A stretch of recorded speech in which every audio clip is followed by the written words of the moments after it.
Hello again, Bernie with Drench-Mate. Wanted to introduce you to what we call as a hose and frick tube kit as a part.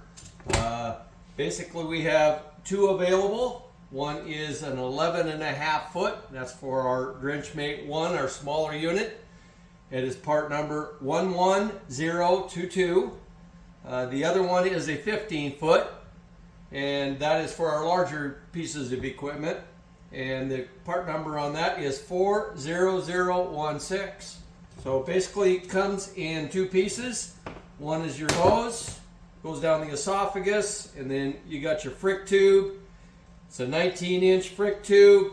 It's got a locking mechanism at the end and a nose tongue to keep the pipe in place while you are drenching. So basically, take your hose, put it in all the way up to the red mark. And the red mark is the same on all of the hose kits. It's 7 feet, goes into the rumen.